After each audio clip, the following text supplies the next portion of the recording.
about us doing one before, but it wasn't me. But, you know, two wrongs don't make a right. And I think we need to get back on track, pay attention to what the schools need, the teachers need, and just try to get along and work things out the right way, not spend taxpayers' dollars on this, and it really will serve no good. And I just, you're doing it over the district name and logo. To me, that's not worth, you know, causing a big stink over. And to the media, I would like to say that I hope that when you record or you say what, how the vote went, or when you say the board is doing this, I like to be distinguished as it's not me doing it. Because there's maybe 3 that are and 1 that isn't. I mean, I believe that my name should not be mixed in. I am part of the board, but I'm not the part that is voting in favor of doing it. So I respectfully ask for that. When I lost a vote 4-1, one of my very first board meetings, it appeared in the paper that the board was not in favor of this. They did not distinguish me. I am part of the board. I am part of the board, and however the board votes, that's how it goes. When I lost that vote 4-1, it looked as though I was the one. I wasn't really talking to you. I was talking to the media, and I'm just asking respectfully for them to consider. Well, that's how it was portrayed in the media the next day. You didn't ask, but I am. Ms. Carrigan? Lost my train of thought. I was going to find from what they're saying here.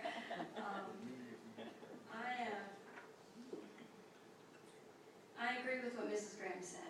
We do need to get back to the business of educating our kids. We know that, we're saying that. And the problem is distractions like this with Mr. Korak and this dare to think and the impression of using our name could possibly open us up to a liability, and there be it $100,000 of our kids' money could just go down the drain. And we have to safeguard every penny. And if that means that we have to sit up here and we have to ask our attorney to do a further investigation, or we have to send a letter to the Ethics Commission to investigate our superintendent, then we have to do it. We have to do it because we're responsible to the taxpayers and the children of Clay County, and that's why we're here. We're not here to grandstand and say, oh, you know, we need to just all get along and do what's best and not take any action, because Mr. Van Zandt has established that this is a pattern. So I'm getting off track with that, and we're back to Mr. Korak, which not until this public meeting or special meeting was in the newspaper. It was in the newspaper, Ms. Lansford. They all are advertised, and not until that point was the logo removed and the verbiage changed. And on some of it, the verbiage below the banner still says Clay County School District and the report card co-sponsors. So I actually have a motion. Let You're ready. me talk before you do. Oh, I'm sorry. Right.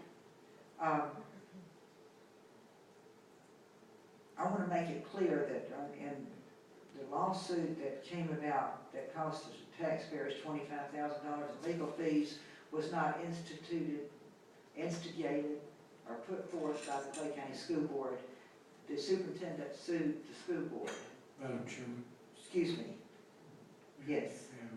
Yes. As part of the settlement of that lawsuit, the agreement was there would be no further public discussion about it at all. No, I'm not going to talk about anything except who brought the suit. Because they were saying that we are suing. We didn't bring that suit. Okay.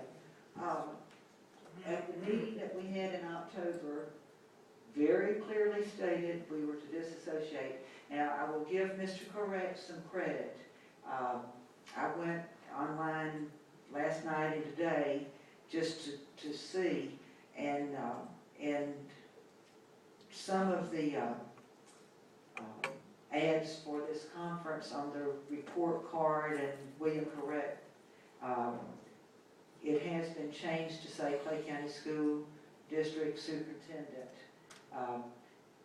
And for that I'm very appreciative.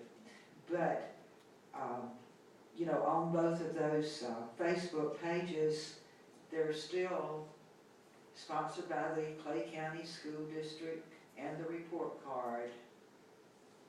This has our logo on it. Clay County School District and the report card are proud to present. Here's two more with our logo, co-sponsored by the Clay County School District. Clay County School District and the report card are proud to present.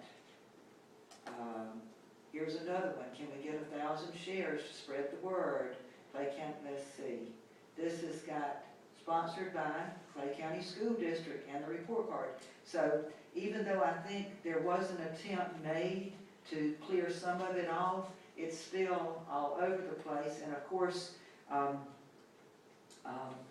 the social media, it has been repeated. Of course, Mr. Correct has no way of controlling that, and I understand that. But the implication is still that the Clay County School District is co-sponsoring this. I'm certainly not one to want to incur legal expenses. The situation that we're in right here tonight is this conference is to be held next Monday and Tuesday. Realistically, I don't know of what we can do legally. We have already sent a letter, more or less a cease and desist letter. We've asked kindly to please do this. Do y'all have any ideas of anything that we can do other than just keep going publicly urging that this not be promoted with the brochure that's got the Clay County School District's name as a co-sponsor to continue to be used, the banner to continue to be used with our Clay County School District name on it, and oftentimes with our school district logo on it. And, you know, I do take a lot of pride in that Clay County School District logo. It does stand for something, and I don't want it to be used where it's not supposed to be used. You know, at this late date, I don't see that there'll be much benefit for doing this. I'm hoping that Mr. Crack, you know, obviously has tried to be a man of his word. He paid back the money that was owed, and he tried to get it off of some things, didn't get it off of all things. I would just hope that he will continue to try to remove any things that he is capable of doing that, since we did vote 5-0, that we would disassociate from that. I'm not interested in incurring any more unnecessary fees that would take away from anything from our students. And again, I want everybody to know that it was not the conference itself, but it was our affiliation without us having knowledge of that. But anyway, I'm not really looking to, you know, do anything other than just hopefully that Mr. Crack will be a man of his word and do what he knows that we voted to do. Okay. Do I have a motion on taking any action, or do you want to just rest? I was going to make a motion asking